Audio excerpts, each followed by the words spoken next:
From the Battelle studio at WOSU at COSI, this is Columbus on the Record. Joining Mike Thompson this week, Bill Cohen, State House correspondent for Ohio Public Radio. Reginald Fields, Columbus Bureau Chief, the Cleveland Plain Dealer. Terry Casey, Republican strategist, and Janetta King of Innovation Ohio.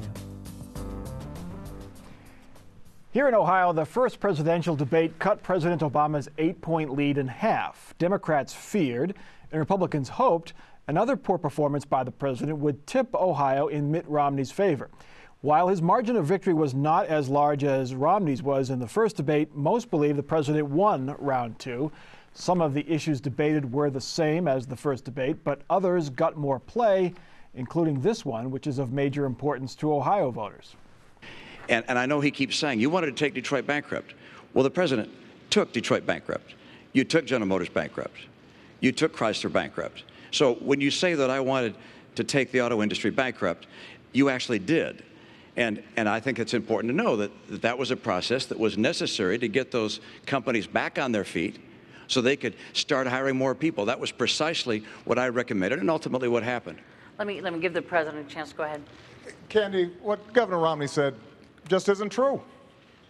He wanted to take them into bankruptcy without providing them any way to stay open. And we would have lost 1 million jobs.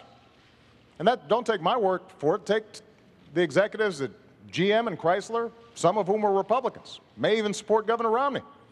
But they'll tell you his prescription wasn't going to work. Bill Cohen, that the auto bailout / rescue hardly got a mention in the first debate.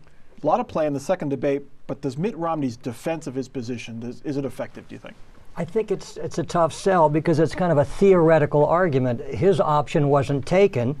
He's kind of arguing a nuance that I just think it's hard to sell voters who are looking for a pretty simple narrative. And the Democrats' narrative is simple. Romney opposed the bailout. Obama backed it. It happened. And Ohio jobs, auto industry jobs were saved. Actually, from a legal sense, and the problem is it's technical and legal, there's different chapters of bankruptcy, but bankruptcy in many cases is another form of reorganization where you shed some assets, some liabilities, some contracts, and it comes out in a little different form, but it keeps operating while it's going through the organization. But you need capital to pull yourself out of bankruptcy, something that wasn't available when these that's happened. Kind of the revisionist history right now. Capital would have been available. 2008, there was a lot of capital around? Well, we had the Federal Reserve was dishing it out in barrelfuls, so it could have been done, but it required federal law, required some legal things.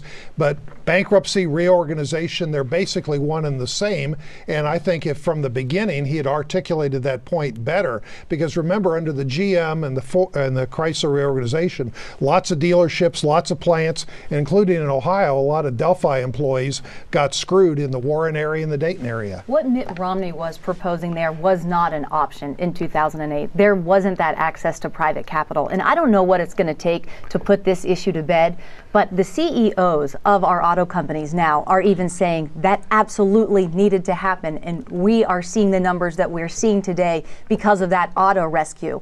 Without this political debate, this wouldn't even be a question because the numbers are so clear, and the people who experienced it say that it's not even a question. Reggie, we saw President Obama in that clip say, Governor Romney, what he said is simply not true. I don't think he ever said that in the first debate. Did that carry some weight now? Well, just not on that clip alone, but I think during the entire debate, it was fairly contentious on both sides of these two going after each other. And what I took away from that was no one seemed to be too concerned. President Obama, I think, was too reserved in the first debate in terms of trying to maybe appeal to the independent, undecided voters. What we saw this time around in the second debate were just two guys who were just kind of going after one another, not so concerned about whether or not they were going to appeal to those in the middle, but trying to once again raise the enthusiasm level of their own bases, especially for the Democrats, because Obama kind of slept through that first debate. It's still early, but let's take a look at the polling numbers. These numbers there are so many polls out there right now. We're going to go with the Real Clear Politics average at this point, and we see that the president has a 2 to 2.5 point lead over Mitt Romney here in Ohio. It's sort of leveled off. He did have at one point an 8-point lead in some of the polls. Does this debate swing it back towards the president's way? I think the poll that merits the most attention is the Gallup poll. First of all, they're well respected, but they've shifted wrong a lot too, Terry. Well, but what they've done, and this is what most of the political insiders on both sides do, you don't want to have a polling sample. It's just the general population or matched to the census. But Gallup, like most other good ones, they look at likely voters and they have a variety of tests and a variety of ways to measure that. But the Gallup poll now has nationally Romney up 5 or 6 points. And the most important thing is when you look at the internals, particularly among females, the gap has dramatically changed. So clearly, out of the debate, one of the challenges for candidates is, do you go for the base to fire them up, or do you go for independents? But I think the Gallup poll is often, a lot of times, is the popular vote as well, national vote. And what we're talking about here, obviously, when you're electing a president, you're talking about the Electoral College. And I think that's why you're finding that both of these candidates and their vice presidential candidates are going to spend so much time here in Ohio, because I think both sides are now able to look at the map and realize that they're going to need Ohio in order to win. And that's really what matters, is the Electoral College. And here's why Obama won the debate. It gave him an opportunity to remind voters where Mitt Romney would take us, and that is backwards. He was able to highlight that Mitt Romney's plan is to cut taxes for the wealthy, to deregulate Wall Street, all of those things that got us into the current mess, and voters have a real problem with going backwards. But the president did not lay out his plan. He says this isn't where we want to go, but he was very vague, if not avoiding the issue altogether, about what his plan is. What's his plan for Medicare? And part of the Obama problem is he really doesn't offer anything for the future other than more of the same. And just attacking your opponent. One of the things out of the debate, one of the reasons why Romney has been moving up, is people are seeing him, aside from the attack commercials from Obama and Democrats, and they're seeing, hey, he's a fairly reasonable guy, he's intelligent, he's articulate. That makes a difference when people see him that way in debates. Janetta, does the president have to, in the next debate or in the next couple of weeks, lay out more of a plan? He has a plan, and he is not laying it out just in this debate. He has been laying it out for months. He has a jobs plan that he introduced more than a year ago.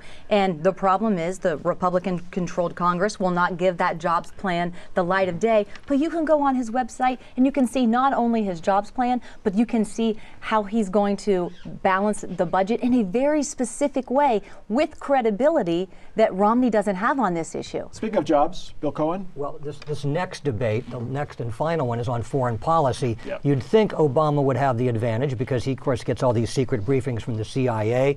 Plus, he can say, look, in 2008, you elected me to do two things on the foreign policy front. You wanted bin Laden dead, and you wanted an end to the Iraq War, and I did it.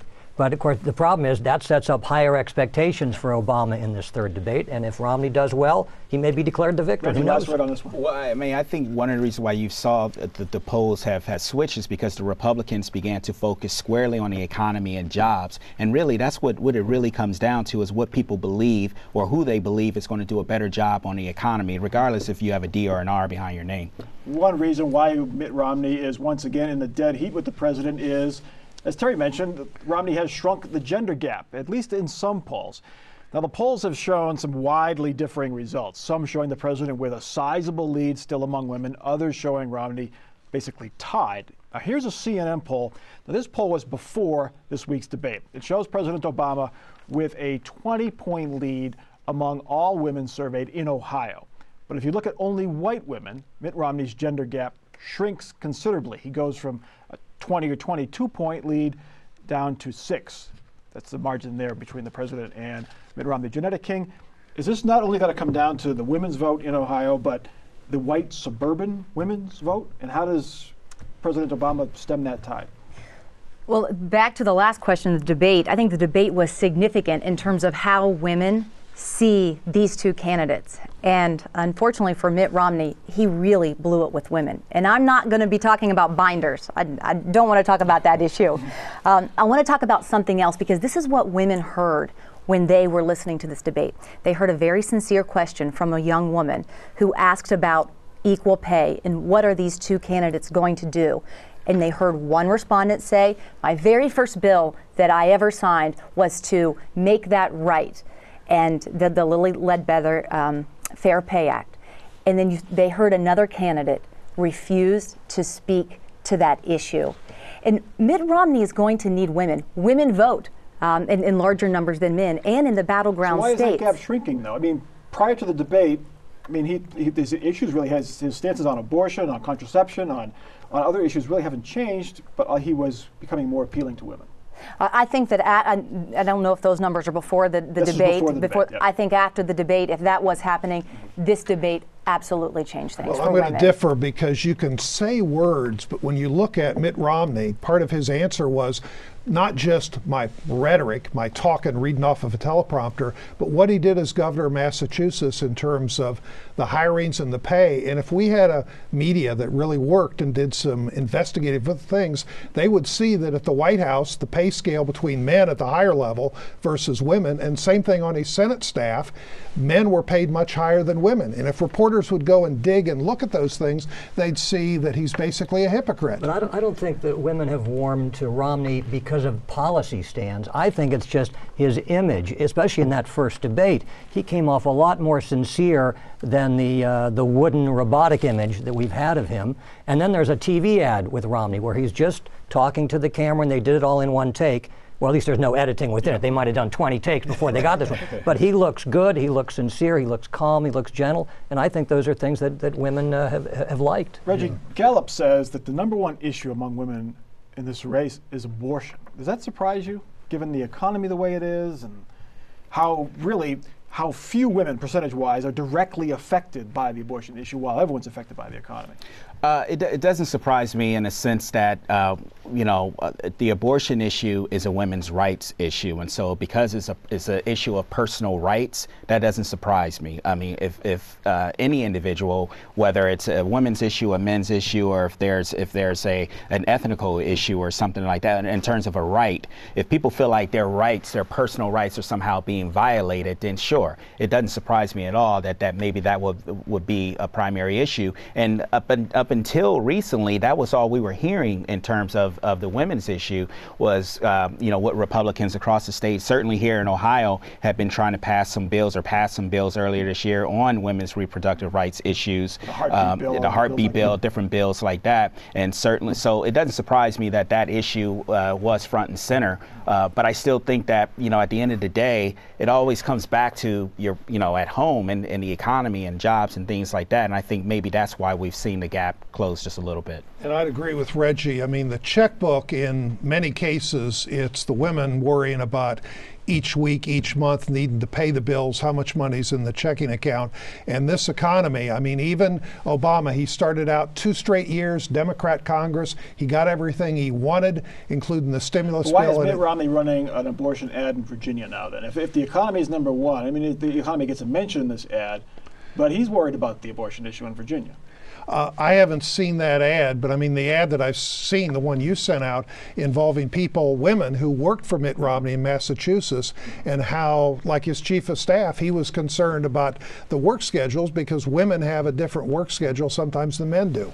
When Mitt Romney left the governor's office, there were fewer women in positions of power in the cabinet and in his staff than when he came into office. So, I mean, that's just a fact. But I also want to speak to this abortion issue. Similar to that issue is the contraception issue. And I think that women are really paying attention to that because maybe the abortion issue every day doesn't affect them. But this issue of contraception is significant. And when you have Mitt Romney on the record saying he supported this so-called Blunt Amendment, which said that employers can decide if contraception would be covered under their insurance plans, I think women have a real concern. And it is more symbolic. It is about our rights. And so I think when you are saying that women don't have those rights, that's significant. Let's get to our next topic. 3 weeks before the election, after 2 years of lawmaking, repeal efforts, directives, court challenges, appeals court rulings, after all that, Ohio's voting procedures are now set. They're not going to change, as far as we know. After his appeal to the U.S. Supreme Court was denied, Secretary of State John Husted scheduled statewide in-person voting the 3 days before the election. The early voting center on Morse Road and others around the state will be open 8 to 2 on Saturday, 1 to 5 on Sunday, and 8 to 2 on Monday, the day before the election. Reggie Fields, does this help the Democrats?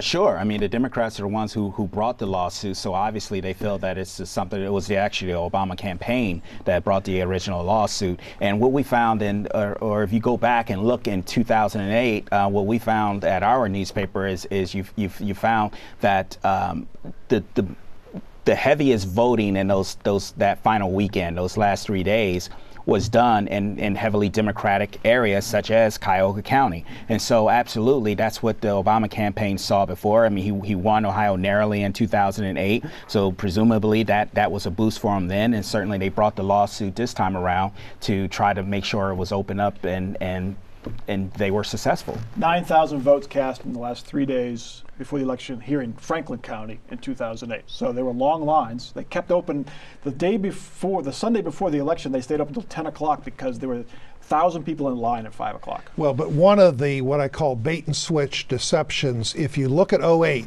with all the effort to the credit of the Obama campaign put on, the total statewide turnout was 5.75 million people. That's virtually exactly the same number as 04. In a way, the early voting, you don't get extra points because whether somebody votes early, they vote on election day. Basically, even with all that effort in 08, it didn't significantly increase the turnout amount. All it did is shift around, and so whether somebody votes 2 weeks before, a week before, or on election day, each vote still counts only as one vote. But, you know, about 90,000 people voted on that weekend just before election day in 08.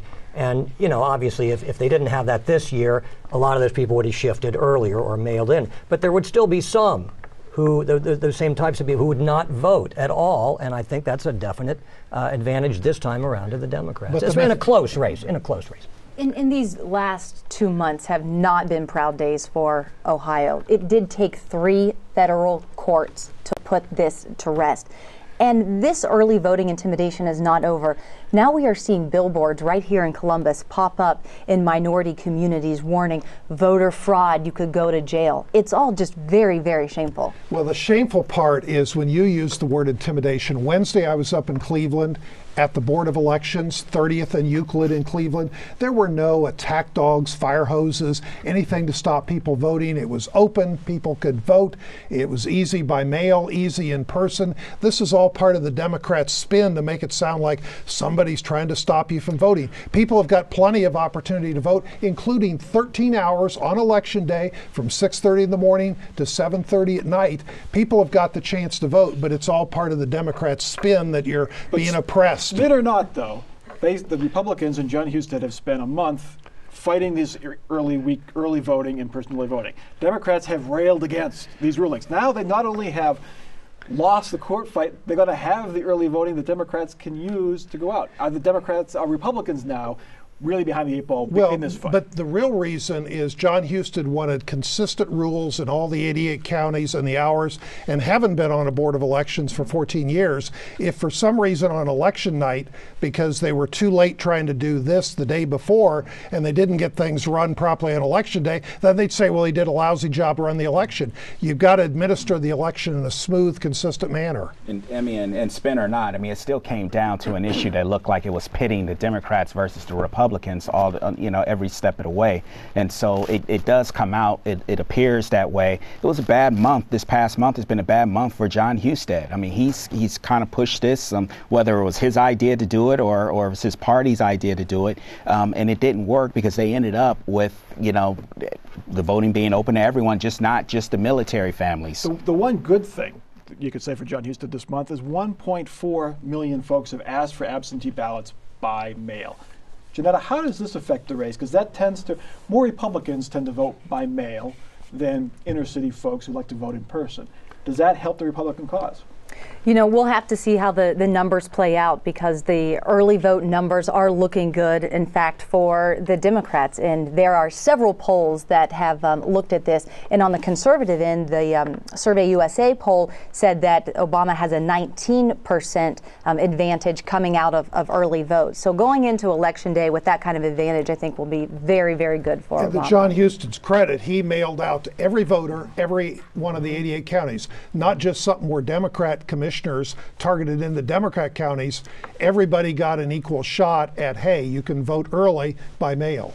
And to that point, I mean, this may be the election that we forever kind of look back historically and say this is, when Ohio changed the way it voted, because even in 2008, but this time around, it really doesn't feel like you need to wait until election day to vote. I mean, really all these other options with the early voting and the mail, and as you said, John Husted not passing out, but mailing out the absentee applications. So I really do feel that it's sort of a new day for Ohio in terms of how we go about voting. And the secret is, if you vote early by mail, all the mailings and phone calls stop. So that's added incentive to exercise your right. And you can ignore the TV in good conscience and say, I'm done. I can ignore it. That's okay. But this issue is not going away, though. They say this is a lame duck issue. We're going to have more legislation on this, and the fight continues. Speaking of the fight continuing, the two men who want to serve Ohio in the U.S. Senate the next 6 years also met on the debate stage this week. Sherrod Brown and his Republican challenger Josh Mandel met in Cleveland and here in Columbus. They were feisty, even nasty affairs, as both men tried to say he is the candidate for the middle class. He claims that he's fighting for the middle class. Yet his time in Washington, unemployment up, gas prices up, tuition up, healthcare costs up, foreclosure rates up. Senator, that's quite a record. They don't trust him because he won't stand up for the middle class. He's against the auto rescue. He doesn't want to do anything about China. He wants to do more tax cuts for the rich. And then he says over and over he cares about Ohio's children because his tax cuts for the rich mean more cuts to Head Start, more cuts to food stamps, more cuts to the basic safety net that Americans really rely on. To you, Terry. Terry Casey, Josh Mandel carried a very strong Republican message in these two debates. Is he the right candidate to be carrying that message against Sherrod Brown? Well, early on, you could have said maybe John Husted, maybe Mary Taylor would have been busy, but I think the fact that the polling shows it narrowed down to single digits, and as Romney continues to do better, it increases the chances. I was there at the debate last night in Columbus, sitting in the second row. Part of the impression that I had, some other people that I talked to, for Sherrod Brown, 20 years in politics, very experienced, Yale graduate, he seemed a bit desperate, a bit shaken, a bit nervous. And some would say, why are you nervous about Josh Mandel? But I think his pollsters have told him, this is a close race, you could lose it. Yeah, I don't think he's anything, but Josh Mandel did not paint a favorable picture on television. That's where I saw it. I don't know. He looked very young. Well, he is young, and he looks younger than he is. And really, Josh Mandel, maybe he wants to come to the next debate in Cincinnati and bring his birth certificate. Yeah. It won't be from Kenya; it'll be from here in America. His own people know that he looks young, and that's the very first thing people say when they see him for the first time in an ad, and that's why the early ads said he's 34. Now he's 35. And so he's been saying that himself because, yes, he looks like he's about 19. But I just wanted to say one thing that I found really interesting about the very first debate. If you noticed, there were a couple times when Mandel moved from behind his podium and took a step toward Sherrod Brown. It was a kind of an aggressive move. I thought his handlers probably said, you need to do this to show you are a former Marine, you are assertive, you are aggressive, you're not going to back down to this veteran politician.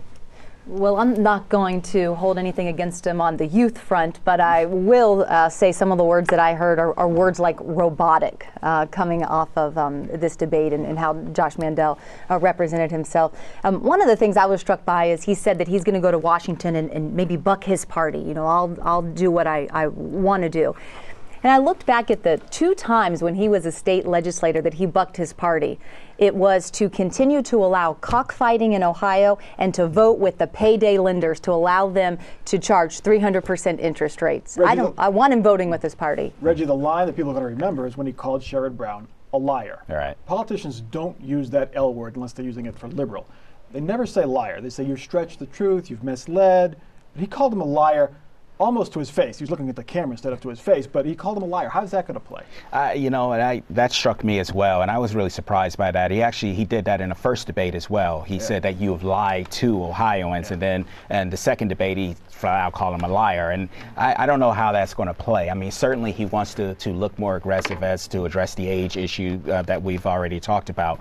But I've always felt that this race really is going to still be a coattails race, and it's going to really come down to how the president. Part of the frustration is on the plain dealer documented he didn't pay his taxes, but Sherrod's on TV saying, oh, I had always paid him. He did get caught. Mandel's been caught many, many times as well. Look, let's play. Political ads can be misleading. Let's get to our off-the-record comments. Let's go with you, Janetta, first. I'm going to predict that the Obama ground game that they have been building up for 2 years is going to carry the day and put Obama over to this cycle. If the ground game was that good, it would have helped him in 2010. My prediction is issue 2. It won't be defeated by 69% plus, but with all the major newspapers in Ohio, most all of them being strongly against it, issue 2 is going to go down, sink bad, but I think they'll come back with a reform plan that will help get some bipartisanship, more balance, more fairness. That's the redistricting amendment, in case people have forgotten. Reggie. I'm looking beyond the election and thinking when the state legislature comes back, I would not be surprised if we see the Kasich administration make another run during this lame duck session on the oil and gas drilling issue, the tax issue.